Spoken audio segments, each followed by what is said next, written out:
Assalamualaikum warahmatullahi wabarakatuh. Hello students, good morning. I hope we are in good condition. Welcome back to English class bersama saya Miss Widya.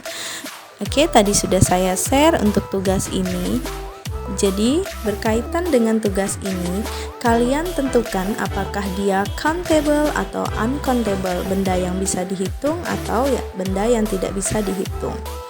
Apa kaitannya? Karena uncountable noun dan countable noun, yaitu benda yang bisa dihitung dan tidak dapat dihitung, berkaitan dengan materi much and many. Artinya sama-sama banyak.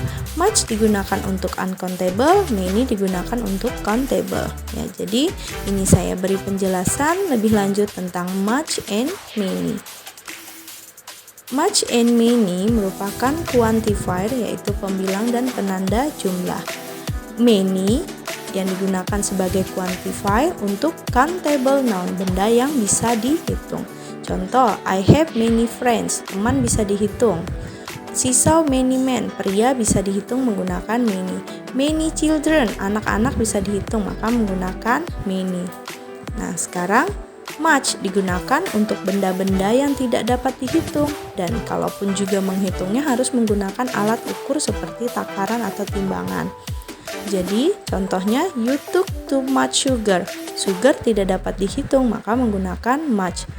We need much sand. Pasir tidak dapat dihitung maka menggunakan much. Jadi yang bisa dihitung dan tidak bisa dihitung menggunakan many atau menggunakan much. Contoh, countable noun: apple, box, hat, minute, bridge, suggestion, glass of water, place of rice, cup of tea. Nah, sekarang uncountable, silahkan dilihat daftarnya yang bisa dihitung dan tidak bisa dihitung. Di buku ini kalian juga akan mempelajari tentang countable and uncountable. Countable contoh-contohnya bisa dilihat, dan uncountable contoh-contohnya bisa dilihat.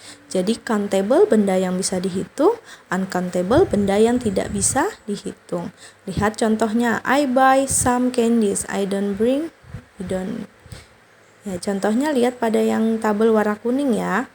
Mana yang countable, mana yang uncountable. Jadi kalian lihat mana yang bisa kalian hitung, mana yang tidak bisa kalian hitung bendanya. Nah, sekarang berkaitan dengan materi lebih lanjut tentang how much and how many. How much digunakan untuk menanyakan harga, artinya tidak bisa dihitung.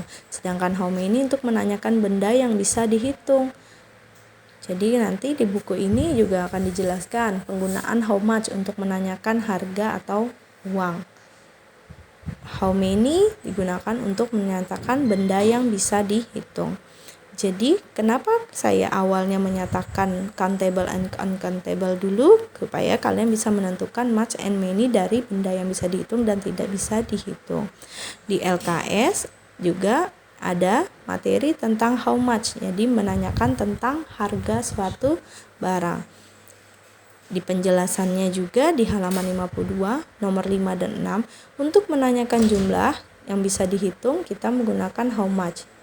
Untuk menanyakan jumlah yang tidak bisa dihitung kita menggunakan how much. Untuk menanyakan benda yang dapat dihitung kita menggunakan how many.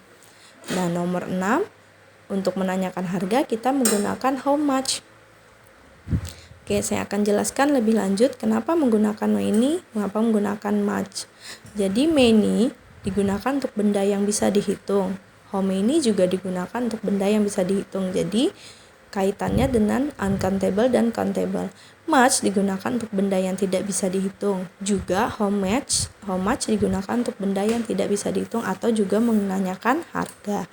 Jadi materi hari ini yaitu kalian tentukan saja apakah dia how much atau how many. Tugas selanjutnya ini boleh dikumpulkan minggu depan. Kalau yang tadi di awal kalian menentukan benda bisa dihitung atau tidak, menentukan countable atau uncountable. Tugas yang ini pada buku bahasa Inggris, kalian tentukan nomor 1 sampai 10 apakah dia much atau many. Oke?